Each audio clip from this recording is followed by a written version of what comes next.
Good evening, and I really am pleased to be back and to continue this lecture series. I was interested in the experience of having a talk-back session this afternoon when I understood from Dr. McRae what the sessions might entail. I began to wonder whether there would be any time to breathe in between one activity after another, because certainly the program that the Hayward lectures need to maintain and all of the other things that are going on at the same time fill one's days. But I enjoyed it very much, and I look forward to that continuing.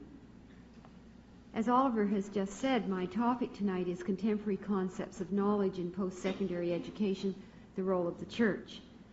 Last evening, in the first of this series, on that theme, I began by describing the changing nature of post-secondary education in Canada now, with special emphasis on the changes associated with the development of a greatly expanded post-secondary system of education in almost all of the provinces, the introduction of several new church-related degree-granting institutions, and the vastly increased demand on the part of Canadians from every walk of life for access to post-secondary education.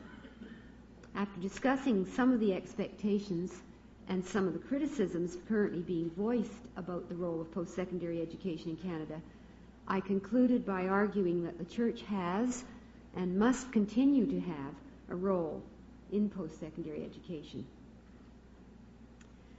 If the Christian Church today is to fulfill its mission of informing people everywhere and in every age about the love of God and as He has revealed it by His Spirit, through His Son, and in His Word, then it follows that the Church must learn how to communicate that message in ways that can be understood and make sense to the people being addressed. To fulfill that mission properly in the realm of post-secondary education, we must, I believe, address the question of knowledge and what counts for knowledge. Learning to communicate in another language was a primary lesson provided for the first disciples once they began to fulfill the commission given to them by their master when he left them. As we know, that commission found in the last chapter of the Gospel according to St. Matthew and the early part of the book of Acts. Learning to speak in ways that make sense to people in their own culture and to people in other cultures were early lessons for the Church to master as well. And we have the story, familiar one, of Peter and Cornelius, the story of Paul moving in to greet people and learn to meet people like Lydia. Is Paul's call to share God's message and love and grace through the Church in every place that he visited. So in a very real sense, those lessons learned in the earliest days of the Christian Church are the same ones we must learn over and over again. To be able to understand what is being said, we must know what words mean to the listeners, and we must realize that the same words may have different meanings and will be understood differently in various contexts by various listeners. Someone's put it this way: a new language always reflects a new point of view. The gradual, unconscious popularization of new words or of old words used in new ways is a sure sign of a profound change in people's articulation of the world. The Christian Church is intended to change the ways we think about ourselves, about others, about our world, about our destiny and our relation to God. The Word of God brings the most profound changes possible in our ways of thinking because it has its source outside of ordinary human experience. It can transform basic human premises and can provide a new starting point for every thought and action. The Christian Church is charged with a responsibility for articulating these premises and is given the capacity to do so. I will contend that the Church is responsible for providing explanation in the realms of scholarship, research, and teaching in post-secondary education, as well as in education generally, just as it is responsible for demonstrating the reality and meaning of God's Word in every realm of human behavior and endeavor. Nothing is more basic to this task than our vision of God and our understanding of the way He views humankind. Such a vision is more than a hope or even a prophecy. It is the kind of vision that brings a sense of causation. Because of that vision, our way of looking at things, the way we see that certain consequences will result from certain events and actions, and the vision we hold can thus be said to cause us to think and to act accordingly. I hope to be able to elaborate on that as we go along, because it's a very powerful effect, and it's one that we either don't think about or we simply take for granted. How then can the church best communicate a message that speaks a different language so that it can be understood properly by the modern mind? Clearly, it requires the work of Christian scholars who can address this task and teach others to undertake the task also. The Christian church in our day must be conscious of the context that frames our own understanding of what we take to be true, and must be aware of the various contexts that frame human understandings in all the spheres of knowledge we currently recognize, certainly in post-secondary education. I propose to address this question first by reviewing some contemporary concepts of knowledge, and then by going on to a consideration of the influence of persons as knowers on the process of discovering and establishing what is said to be known, and on what counts for knowledge. I will conclude by describing the role I see for scholars whose presuppositions are consistent with their Christian faith and who represent the church directly or indirectly in post-secondary education. To understand contemporary concepts of knowledge is by tradition the task of the philosopher. I do not pretend to that role, but I will argue that it is the task of the church and of all those concerned about post-secondary education to have some understanding of what constitutes knowledge in our time. In selecting the curriculum for post-secondary education, we must ask such questions as, what is knowledge? What knowledge is most reliable and important? How does knowledge arise? And how ought the search for knowledge be conducted? The tasks of defining knowledge and of deciding what knowledge is of most worth become the focal points for ongoing lively debate in institutions of post-secondary education everywhere. And I invite you to observe any one of our Senate meetings at any time when we're discussing curriculum to know that does happen. The study of epistemology is helpful to our understanding because it is concerned with the theory of knowledge, its nature, its scope, and its sources. Epistemology deals analytically with the relation of knowledge to such notions as sensation, perception, memory, imagination, belief, and judgment. It suggests ways to distinguish among several modes of knowing and classifies knowledge according to the various ways people over time have organized and structured experiences so that we are able to make sense of them. What counts for knowledge in institutions of post-secondary education today is recognized, or is supposed to be recognized, only after concepts have been tested against publicly held criteria and have been shared with others. Each form of knowledge, such as history or mathematics, has its own particular concepts which have been tested according to agreed-upon rules within the discipline for classifying and categorizing experience and thought, and are then accepted by the Collegium of Historians or the Collegium of Mathematicians, as the case may be, as valid knowledge in that discipline.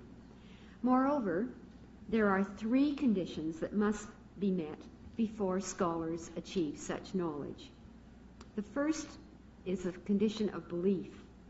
In this context, belief does not imply truth, but rather a mental concept, an idea, a tentative hypothesis about what might be the case. In order to strengthen the case, a second condition must be met. The claim for knowledge must be justified on the basis of compelling evidence presented according to accepted, disciplined standards. However, such justification in itself is not sufficient unless the third condition obtains also, the condition of truth.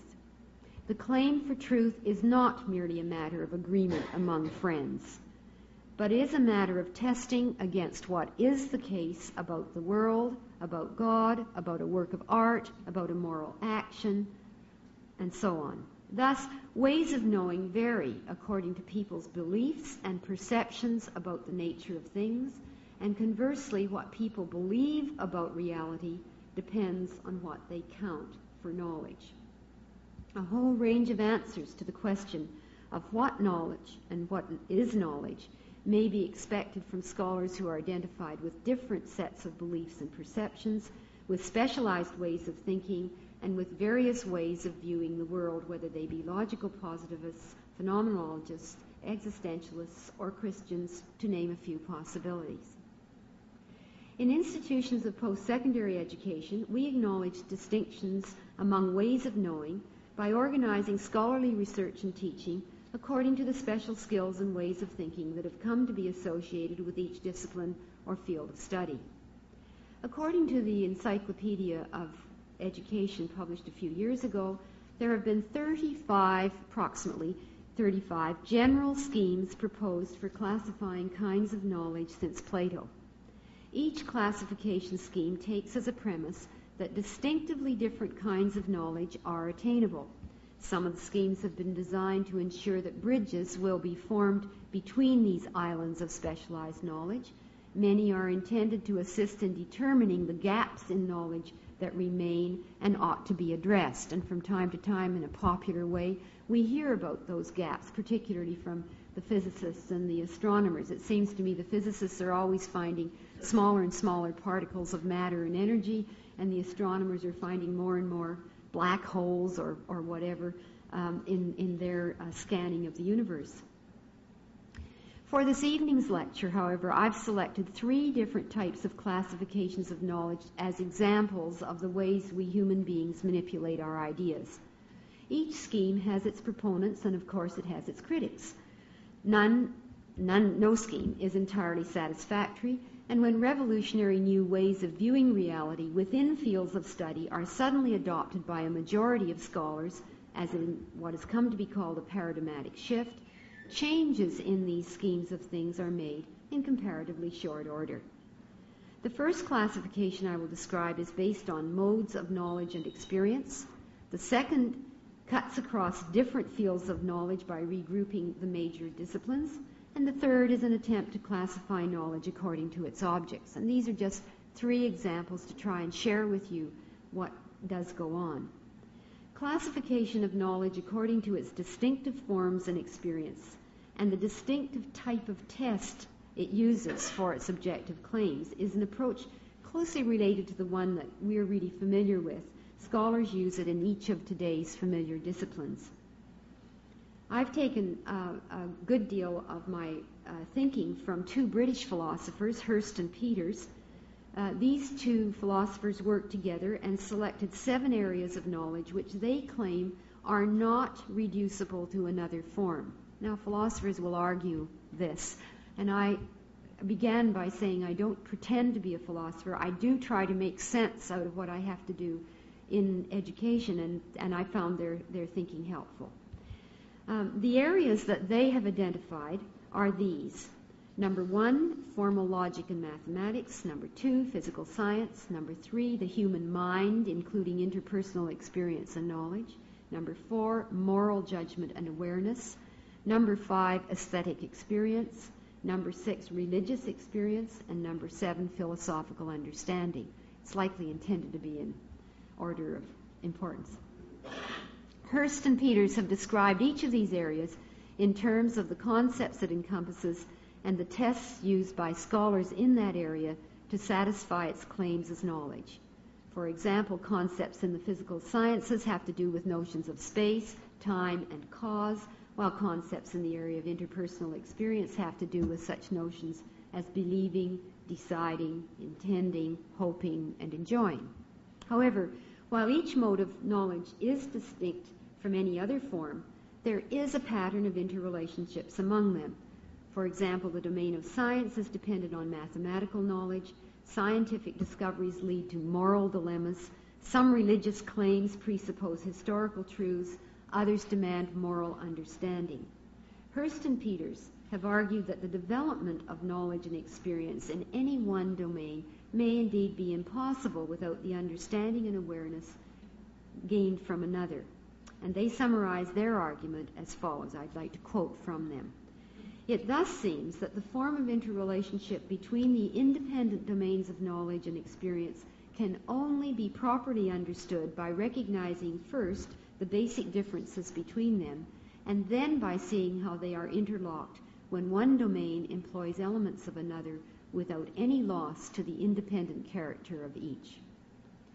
All of the classifications of knowledge, according to disciplined domains, depend on the employment of disciplined insight by the inquirer. Each discipline provides a different way of seeing the world. It sharpens the mind in advance so that insight is thought to come at the end of a process of experience in a certain field of study and not at the beginning. Michael Polanyi refers to this way of knowing as tacit knowledge, and such perception as he describes the outcome of an active shaping of experience performed in the pursuit of knowledge. This shaping or integrating, he says, I hold to be the great and indispensable tacit power by which all knowledge is discovered, and once discovered, is held to be true. When Michael Polanyi put forward these ideas to the Royal Society in England, he was the center of much controversy because it was such a contrast in the way of thinking that there could be something that was purely objective fact and truth, that you could have distance from any of us and any of the kinds of biases and prejudices or ways of thinking that we have. And Polanyi stood up and said to his colleagues, there isn't any way that we as human beings can divorce ourselves from our ways of knowing. Well, the controversy that he began certainly raged for some time and probably is still being waged in some circles, although more and more people have changed their ideas as we've brought together more and more evidence of the truth of his thinking. Since the attainment of real and valid knowledge depends on judgments made by people appropriate to the particular discipline, it should be stressed that the judge or authority upon which we can depend must have training and experience relevant to the problem at hand. We don't accept just anybody's judgment. Obviously, it has to be informed. The point I wish to make about the tacit knowledge that each person brings to the process of doing research or to the act of teaching or to the work of learning is a significant one. It requires conscious recognition by the proponents of a particular kind of knowledge and full understanding on the part of those who may be required to learn and to act upon that knowledge. It is well to remember the admonition, let the buyer beware, in the marketplace of ideas as well as in the marketplace of goods and services. It also emphasizes the limitations we impose on ourselves when we confine ourselves to perspectives on knowledge which do not take God into account. Jesus understood the thinking of the realistic Andrew and of the pragmatic Philip very well indeed when they were confronted with the problem of how to provide for an enormous crowd of hungry people. But he went beyond the materialistic and logical approaches they were dependent on to demonstrate that there are other ways of perceiving the same situation and other sets of presuppositions on which we can choose to base our actions. And I will return to this point later. Now, the second type of classification of knowledge, the one that we tend to use today, brings together major forms of disciplined knowledge into broader categories. A familiar example of this approach is the field of geography, which depends on knowledge organized around special objects, phenomena, or practices that are rooted in a variety of disciplines. Other examples are political studies, law, education, which encompass practical knowledge as well as moral elements. Still other examples are to be found in logical and philosophical studies based on the sciences of language and symbolism. A third illustration I wish to share with you of the way knowledge has been classified is one that distinguishes the different objects of knowledge, and I've taken this from the work of Elton Trueblood. He suggests that there are 5 ways of thinking about knowledge. 1, the knowledge of bodies, or of all those things that are susceptible to measurement. 2, the knowledge of other minds through communication and through consciously shared apprehension of some part of the environment. 3, knowledge of one's own mind, achieved independently of the physical. 4, knowledge of values and universals, or all of those objects of knowledge that cannot be measured, such as truth or beauty. And 5, knowledge of God, the knowledge that deals with a mind capable of creating other bodies.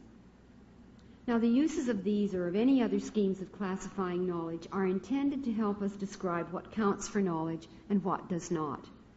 Judgments about what is or what is not knowledge within disciplines and across disciplines vary according to the group of persons who select the criteria for knowledge deemed to be acceptable.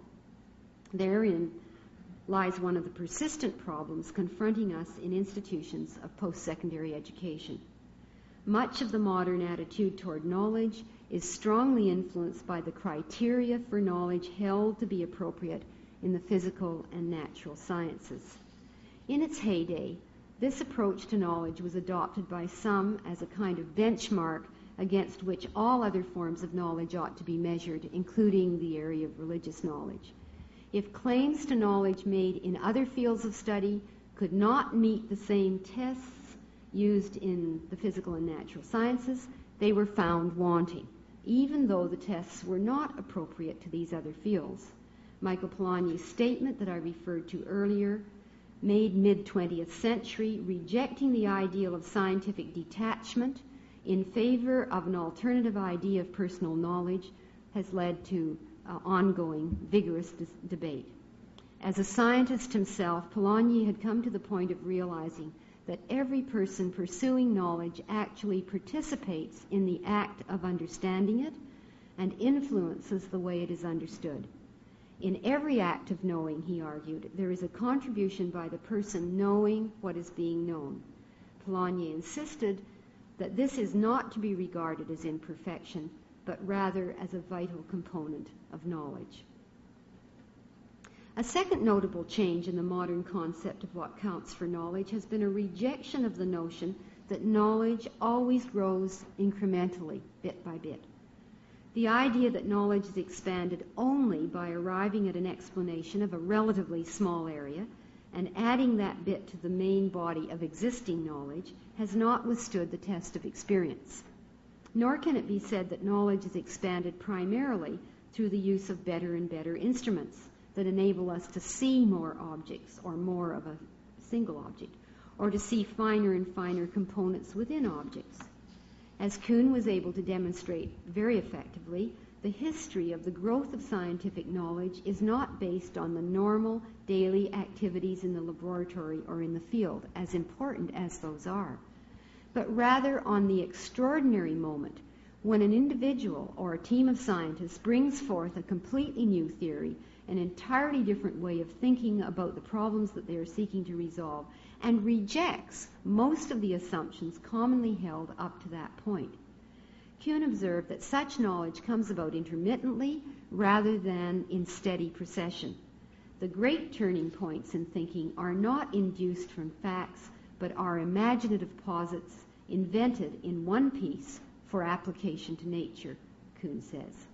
When these insights become quickly recognized and adopted by other scientists, a whole new set of unquestioned assumptions and criteria for knowledge taken to be acceptable, and a whole new way of reasoning comes about. Thus it can be seen that the answer to the question, what is knowledge, is shaped both by the scholar or scholars providing the answer and by the judgments of their colleagues who have attained disciplined insight and training in a particular field of study. It is clear that the outcomes of scientific inquiry have not been dictated by logic and experiment alone. There are social and psychological imperatives acting as well. Sociologists of knowledge have demonstrated how groups of people and agencies in any field of knowledge compete for cultural legitimacy. That being the case, one of the most important questions to be asked in education must always be, what knowledge is being excluded? two sorts of replies can be expected. The first is that we certainly must deliberately exclude all claims to knowledge based on some form of unthinking behavioral response or on things which prevent people from understanding what they are doing. Propaganda, cultists, and so on. We would not want to count that for knowledge in terms of the way in which people have to respond to that sort of indoctrination. The second is that we are often wary in public situations, and I'm now speaking about a post-secondary education system which is public in nature, of opening up those forms of knowledge that may subject core values and our own institutions to critical analysis. We're usually frightened of that. And because we're frightened of that, we exclude it from the curriculum. For example, relatively little emphasis has been placed on social and moral forms of knowledge in many public institutions of post-secondary education because it is more difficult to present arguments in these fields based on intellectually controlled inquiry than it is in the natural sciences, for example. But it is also more difficult because it does challenge religious and cultural views. Nevertheless, a challenge to the almost exclusive notion of valid knowledge as science or as science-based technology is now being voiced more and more urgently in the light of the evidence of human behavior and the consequences to be seen in business and government and other sectors of society when ethical and moral standards are set aside and ignored.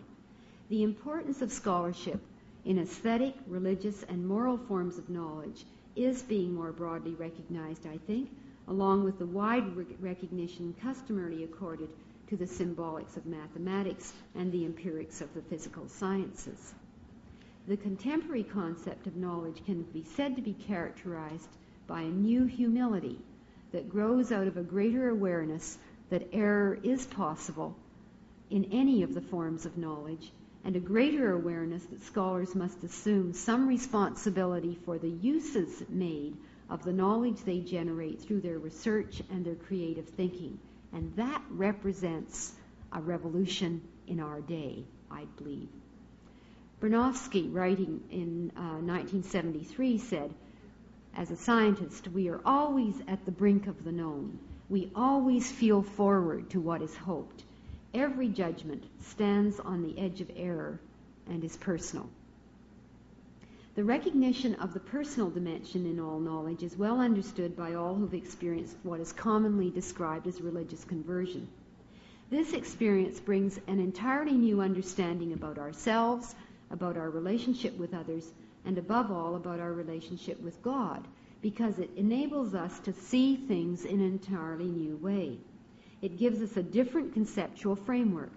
Our perspective changes, sometimes quite suddenly and sometimes more gradually.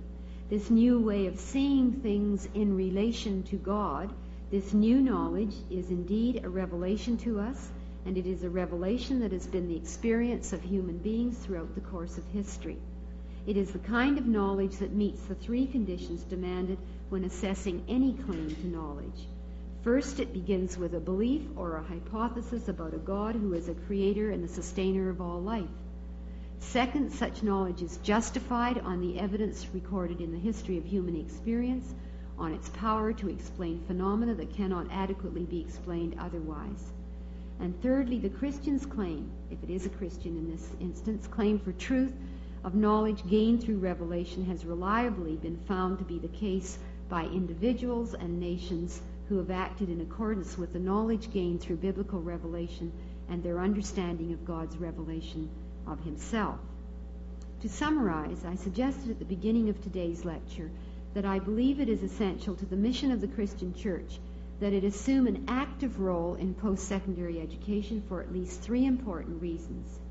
One, we ought to be able to communicate the truth as we know it in language that can be understood by our contemporaries. Second, we should be able to demonstrate how that truth not only fulfills the criteria established by reason alone, but also transcends those intellectual boundaries. And third, we should be able to add qualitatively to the body of knowledge by bringing a Christian perspective to scholarship in every field of study. I have touched on the fact that contemporary concepts about what counts for knowledge have been changing. Earlier in this century, the ideas put forward by the Vienna Circle, known as logical positivism, powerfully affected the ways in which the search for knowledge has been conducted in almost every field of inquiry. The positivists contended that only the knowledge gained through accurate observation and based on so-called independent fact could be deemed to be valid and reliable. By mid-century, as I pointed out, the voices of the critics of the positives' claim were becoming stronger. The philosopher Wittgenstein and others like him argued that the concepts we bring to bear on what we see and experience actually shape what we see and how we see. Now, I'm a bird watcher, and I would have to tell you that that is exactly what happens to us as bird watchers. And if any of you in the audience today know what it means to be out in the field, you have a way of approaching knowledge about what you are seeing that is pre-shaped by your study of the field guides, by your experience of seeing birds of similar species in similar conditions and habitat. And sometimes when you're looking for a very rare species, you're hard put to be very sure that what you're seeing is actually there, and not that you're seeing something because you so very much want to see a particular eye ring or a stripe or a color to identify a fairly rare species. And so I use that as a very down-to-earth, very day-to-day kind of experience. I mean, when I came back to campus at noontime today, I had the thrilling experience, because I am a bird watcher, of seeing a gorgeous bald eagle flying here at the Gasbro just as I turned off the main highway. There was no mistaking that scintillating, beautiful white head of the bald eagle. It wasn't hard for me as a bird watcher to say just like that, oh, there's a bald eagle. But I'm in the field lots of times when I see a bird, I have no idea what I'm looking at, and I have to bring a whole way of knowing to that experience. Now, if you're a bird watcher, you may have heard the term Gising. Maybe you don't use it in this part of Canada, but it stands GISS for General Impression of Size and Shape.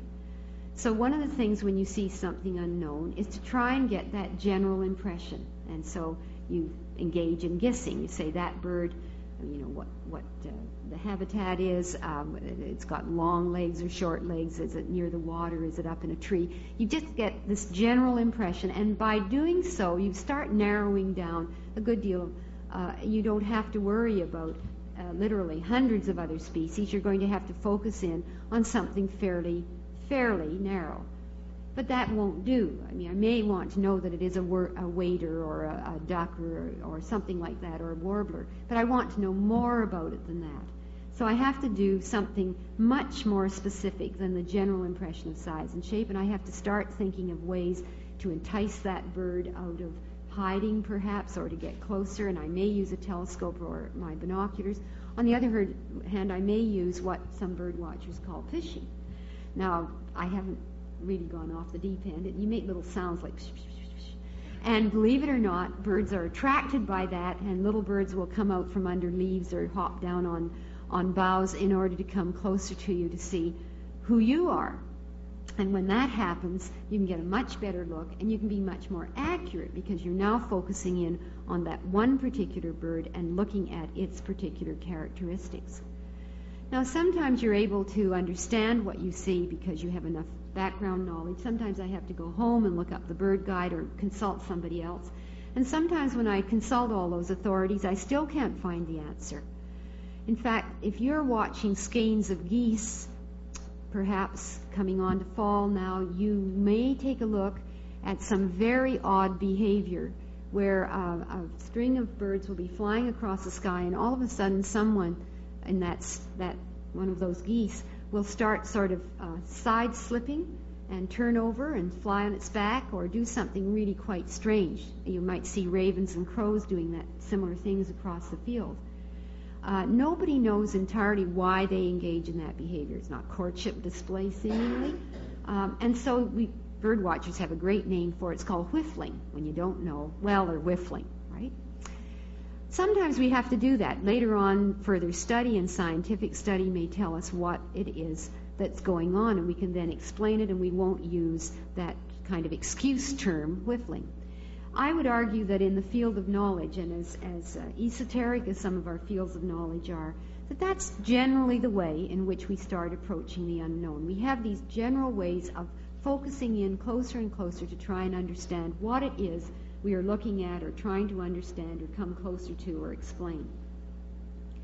So, we ourselves bring something to that experience, and it shapes how and what we are seeing.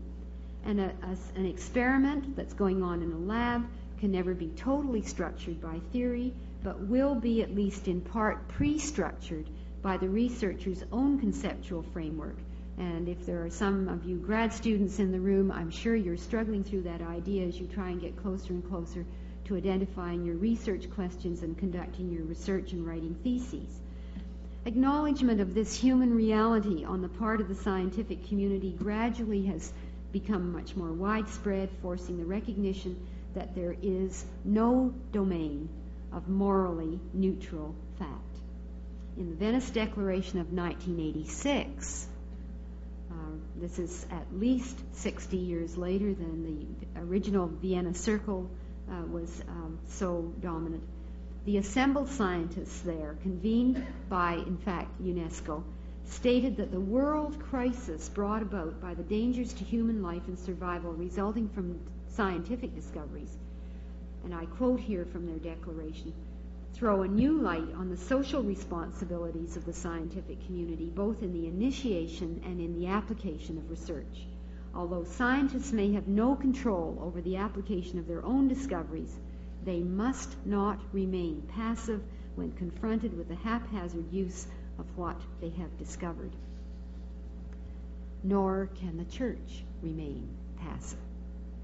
When physicists, philosophers, sociologists, economists, educators, and other scholars from around the world met in Toronto in 1987 to focus on the question, what is the meaning of life? And one of the economists chose to address that symposium on the topic,